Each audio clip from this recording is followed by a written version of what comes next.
it was all like bubbles and fun up until the injections arrived, and I was like, what the?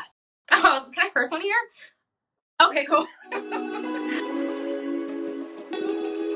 For the record, I told her that she could curse on here, but then she chose not to. Hi everyone, and welcome to our very first episode of the new year, and the first episode of Season 8 of This Is Infertility. 8 years. Wow. I'm very excited for this new season, and I think we're going to be getting off to a really great start here today. Today, we're going to get to know Ashley Chukwu. Ashley chose to freeze her eggs to preserve her fertility, and she's going to share that experience with us here today. So while I think all of our episodes are good for everyone to listen to and to watch on YouTube, I do think the episode will be especially impactful for anyone thinking of freezing their eggs. So if you're considering it, well, this should be a great one for you. And if you know a friend who is thinking of fertility preservation via egg freezing, well, this episode might be worth a share. I'm Dan Bolger with Progyny, and this is Season 8 of This Is Infertility.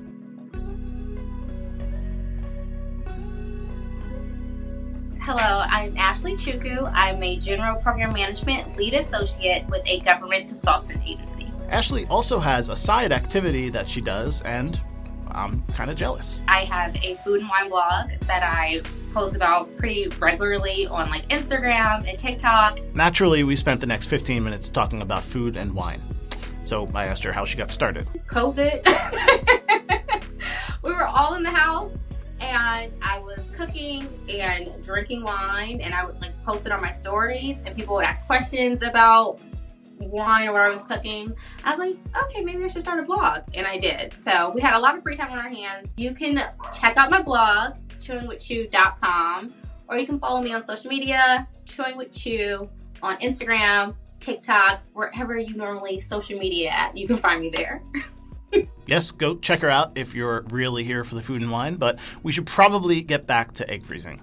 There are many ways that people first hear about egg freezing. Maybe it's in a movie. Maybe it's a friend doing it. Well, Ashley had a different source of information. My mom called me one day, I think I was like 28, and she was like, one of the Kardashians froze their eggs, you should do it. And normally the things that my mom says is like kind of off the wall crazy, but I was like, okay, that's actually a good idea. So that was like what initially got me thinking about egg freezing. And then when I took a deeper dive at like some of the benefits that my job offered, honestly, I just thought that some of like my insurance coverage would kind of take care of some of it. But then I noticed that we have Progyny, and I kind of did a deeper dive into that. And I was like, hey, this could actually work. Yes, Ashley's employer has their employees covered for fertility preservation through Progyny. This not only significantly helps with the financial cost of the egg freezing process and storage, it also helps make the entire process significantly more seamless. And that's actually a big deal, especially considering that Ashley, at that point of time, didn't really know much about egg freezing. I knew literally nothing. I just knew that if I froze my eggs would be just as good as the age that I froze them at. And I knew that within like the next year or two, I did not plan on having any children, but I knew that I wanted children in the future. So she had a lot to learn, but the part she already understood, she had nailed. When someone freezes their eggs, the eggs that are frozen remain the same age and therefore keep their current quality over time. These eggs can then be thawed later, fertilized, and used in an IVF cycle down the road if needed. And the last part is important. There is nothing saying that you have to use these eggs down the road. It was just kind of like a backup plan, and it's still going to be a backup plan. Even if I happen to have like a natural pregnancy the first time, I still want to keep them just in case. Like maybe that second one, I want to do surrogacy or whatever. It's my kind of like my forever backup plan, just in case. Yep, the eggs will be there if you need them as a backup plan down the road. Egg freezing entails taking fertility medications to stimulate the ovaries to produce multiple eggs, retrieving those eggs, then freezing them using a process called vitrification. And while you are stimulating the ovaries to get as many eggs as possible, it's important to know that this doesn't mean you'll have fewer eggs after this procedure remaining than you would have had otherwise. Each month, the ovaries select a number of eggs. Then one of them matures, while the rest are shed or discarded. So, in effect, when freezing your eggs, you're really just saving the eggs that would have otherwise been discarded or shed naturally during regular menstrual cycle. And if all of that seems like a lot, it kind of is. I work at Progyny, and I guess because I'm in this space, I know a disproportionate amount of people who have frozen their eggs. And while most of them would tell you that it's really not all that difficult, there is no denying that it can be intimidating to get started. So we asked Ashley how she got started. My first step was calling Progyny just to make sure that I actually did have the benefit. And I had the opportunity to speak with, it wasn't my PCA yet, because I don't think I was even registered. And even before I registered, they gave me so much information. Even before I was even officially a member, they were super helpful. So after I got registered and I had my PCA, kind of had like a chat with her, even like through the app. And from there, I was like, okay, so how do I find a doctor? And they gave me a list of like doctors that were local to me. And I did my research on all of the providers. And I found one that I just felt like, I don't know, based off her bio, I was like, this is the person. So I scheduled my first appointment, kind of get nervous and can't believe I actually was going to do it. And then I would listen like to the podcast, like when I was at the gym. I think I remember one. It was this woman, I think she worked for like a magazine or something. And she was telling about her. So we were like, that's really cool. And she said that she shared her experience on social media too. So then I was like, I think I can do that. And then the day came where I had like a telemedicine visit with my doctor that was going to assist me throughout the journey. And she was so nice. And we just kind of clicked. And I was like, this is it. I'm going to do it. So I think it was all like bubbles and fun up until the injections arrived. And I was like, what the? Can I curse on here? Okay, cool. Yes, the injections. Probably the part of the process that people worry about the most. Full disclosure, I have never been through anything like this personally, so I can't really weigh in. But as I said, a lot of people have told me that the injections ended up not being quite as bad as they anticipated. That being said, I think Ashley puts it perfectly next, where she says that it's a commitment. It's definitely a commitment, especially the injection parts, because before then, it's like you have monitoring, you're getting blood work. That is low commitment. You have to go, you have to show up, but it's okay. And then you wear a patch for a few days. That's also not that bad, just stick it on, move on with your life. The injections, you are actually mixing some of the injections yourself. And in the morning, I had Menopur. I hope I'm saying that correctly. So I have to take it like in a 3-hour span. So that means first thing in the morning, I'm in my kitchen mixing ingredients like a chemist. Like I have to make sure I do this correctly. I'm still kind of sleepy. I haven't had my coffee. And then you give yourself an injection, and you're giving yourself injections, or I gave myself injections twice to like 3 times per day. And it kind of hurts. But what I found very helpful was I would ice it. I would ice my injection area, and then I would clean it, and then I would give myself the injection, which helped tremendously. And the needles are super thin. They're super tiny. It's literally a mind over matter. But after like day 2, you're kind of like a pro at it. But I will say, when I shared it on TikTok, someone told me they use like numbing cream, and they said that helped. I wish I would have knew that. That might have been helpful for me too. But yeah, it's a commitment, because it's not only are you like a time commitment, and you have to like, there's tight time constraints for a lot of the things that you're doing with this, like the injections and the trigger shot and the procedure, but then also your body kind of changes. And I wasn't hormonal, which is good, but I was just like, I am so bloated. And then I love wine. I'm a wine blogger. So towards the end, I was really bloated, where I felt like I couldn't even drink wine. I was like, and I couldn't drink wine. My doctor told me I couldn't. So that kind of sucked. But other than that, it's so rewarding. Like, I'm happy that I did it. I'm happy that it's done. I'm happy that I have that peace of mind. And dedicating a few weeks and like slightly changing my schedule for a few weeks, I think it's absolutely worth it to have that reassurance and peace of mind that I can live my life and use my eggs when I'm ready. The injections go hand in hand with monitoring, which usually requires people to go to their doctor, typically early in the morning, every other day or so, for a quick check-in to make sure everything is progressing. I think the toughest part about it was I'm still working. So it's like finding time to like block off my schedule to drive to the city, because my doctor's was like 30 minutes away. The good thing is my visits were like in and out. It was like, clockwork. I go in, I get some blood, I get an ultrasound, and I'm out. It was like less than 30 minutes. I was actually in the office, but the monitoring part was like, it kind of sucked because you have to go every other day and like kind of disrupt your normal routine. But it was exciting to know that my follicles were growing and just be like, okay, they're almost at that like 10 millimeter mark. They're almost, at the point where they can like actually be even considered for being retrieved.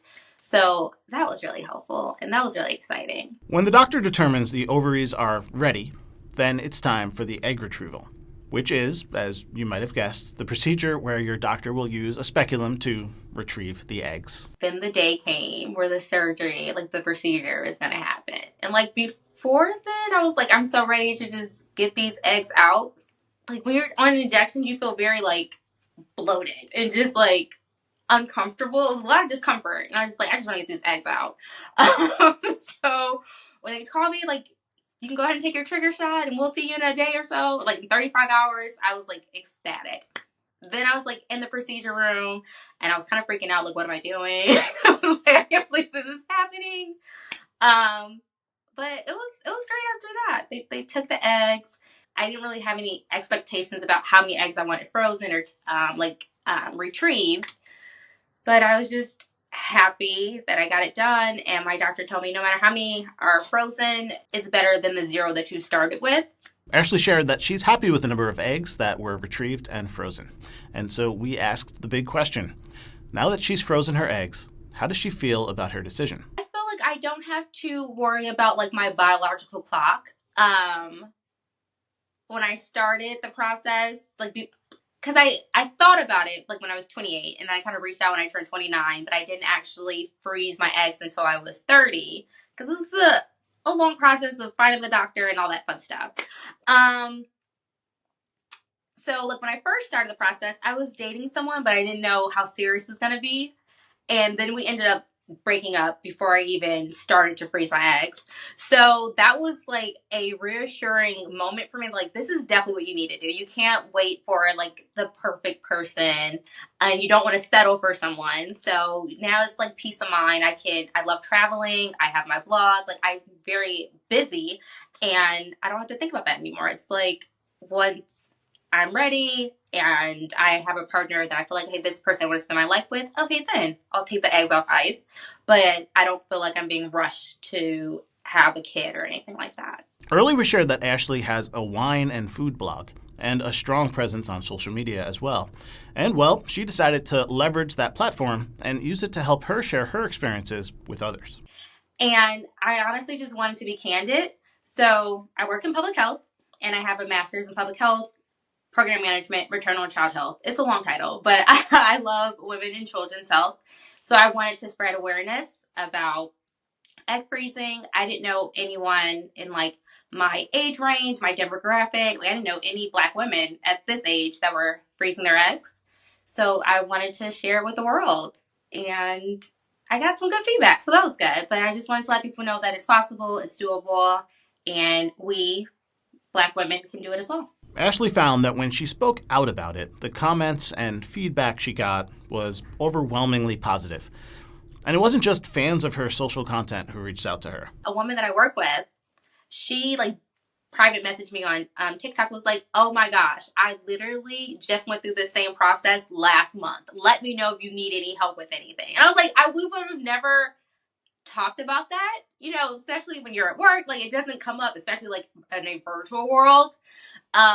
So it was really exciting to see that people that I actually end up knowing went through that process. And then also I was helping women who were considering going on that process. Yes, Ashley went on to be a bit of an ambassador for egg freezing at her place of work. And that goes to show that when employers choose to offer benefits like this one, they really are making a strong statement about women's health and their employees' well-being. It has made me love my current company a lot more. I cannot envision going to like a different company because I'm afraid that this benefit would not be offered. There are other things I want to do in the future that I would love Progyny's assistance with, so I don't want to leave. But I feel like it's been super helpful with my journey.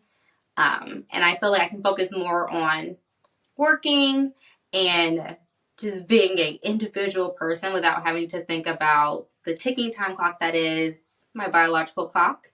It's given me a peace of mind. And they've just been super helpful. I don't know what I would do or how I would afford or be in a position to freeze my eggs if it wasn't for Progyny.